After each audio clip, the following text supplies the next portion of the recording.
Resident Evil 4. Wow. What a What a game. game. Glad I finally got to talk about it on the show. So Resident Evil 4 is what, 20 something, 19 years old at this point. Got a remake this year. This year has been so good for games that maybe you forgot that. But Capcom did an awesome thing where they decided, hey, we're going to put out that last missing part of Resident Evil 4, Ada Wong's side story, Separate Ways, which was, I believe, originally part of the PS2 version of the game, not on the GameCube version of the game. Mhm. That was sort of like the, hey, it's coming to PS2. You know, this is what you get for people who want to double dip. You get this extra stuff.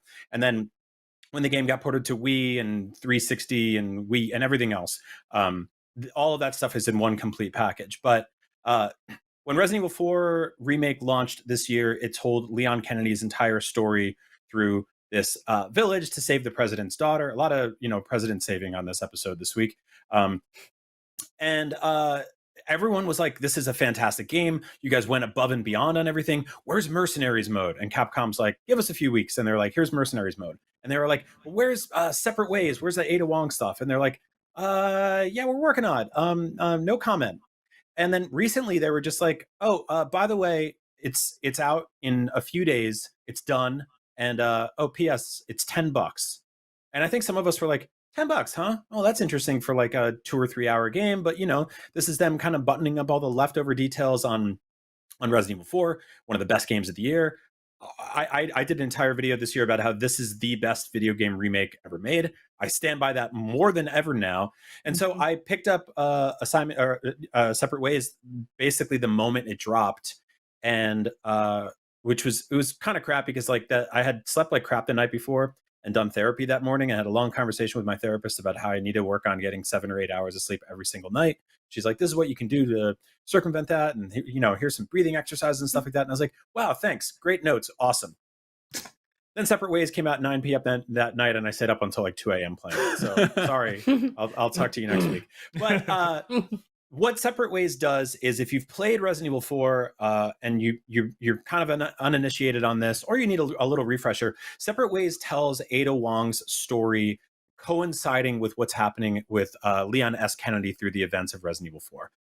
She's a classic Resident Evil character, and she's been kind of kicking around for a long time. And in this version of the game, she is basically interacting with stuff that you saw Leon do, or going, kind of circumventing or diagonally around environments that you played through already in Resident Evil 4. What's cool about that is that Ada Wong has her own distinct move set. She's got a grappling hook. She's like a little bit quicker, a little bit more dynamic. Her humor is a lot more dry and less kind of like, just more sardonic and less campy, I would say. Mhm. And uh, digging into this campaign, it just kept going. Like I think my playtime doing all of the side missions and everything, the challenges and stuff like that, was somewhere between like 9 and 10 hours, which is crazy because I swear like the original Separate Ways was like 2 or 3 hours, maybe four if you did everything. But they added a whole bunch of really cool details here. There's a bunch of like really awesome little nods to Resident Evil canon, like that weird things like Leon Kennedy loses his jacket at one point in Resident Evil 4. It's never actually addressed. He's just not wearing it at Mhm. one point. And here, like, there's like one of those little merchant challenges where you have to find it. And it's just like one of those little details that I just loved.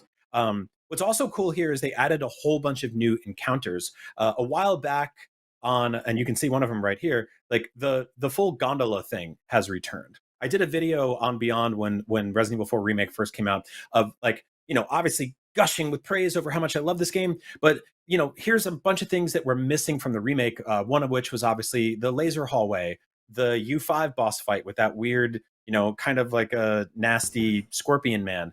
And then there was the whole gondola ride where you're shooting Spanish villagers and they're like, ah, ah, ah, and they're falling down the cliffs and stuff like that. All of that is back here. So like they basically took all of the stuff, all the loose ends that were dangling over from the end of Resident Evil 4, and they threw them in this 9 hour long campaign that has new boss fights, whole new ways to interact, a bunch of new like cool toys to play with, great challenges and stuff like that. And if you play the original game and you did all the optional challenges that were kind of in the margins, like use a gun a certain amount of times, go through the whole game without beating the merchant. I know Jada like crushed through all of that stuff. I was in a Slack channel with her before the game came out back a couple months ago, and just basically talking about all of this. It's all of that is back here. They added all this new stuff. So like this is like genuinely, I think, one of the best expansions I've ever seen in gaming, especially for the price. Like for $10 to get a 9-hour story that has multiple difficulty settings, tons of optional side content, tons of optional challenges, and just like all these new cinematics, boss fights, just merchant dialogue. They remixed all the music in the game. Like it just keeps going. I just love it so, so much. And I'm just really, really happy that this game got the love it deserves from the people who made it, because this game feels like it was made by people who loved the original Resident Evil 4. They made us this special treat this year, and I'm just so happy it's here. That is so awesome. That is so good to hear, man. I love that it also like that is the best case scenario for that, where you understand there have to be some concessions when you do a massive sprawling remake of what was already a massive sprawling game and you completely modernize every aspect of it. They're gonna have to cut some content. Surprise, it's actually DLC. Like what a wonderful, like just a psych, like here it is, enjoy. It's great. And like PSA on PSN right now, this game is under $40, and so like with that and the expansion, you can get the full thing for $50, which is $10 less, and they're selling the iPhone version for more. And it's absolutely bonkers. And it doesn't have touchscreen overlay, and your PS5 probably won't explode when you're playing it. But I digress. Well, moral of the story, it's a great deal. There's two games that just got a huge, massive bunch of updates. They're already good games. They're better games now, and they're weirdly on sale. So that's an option.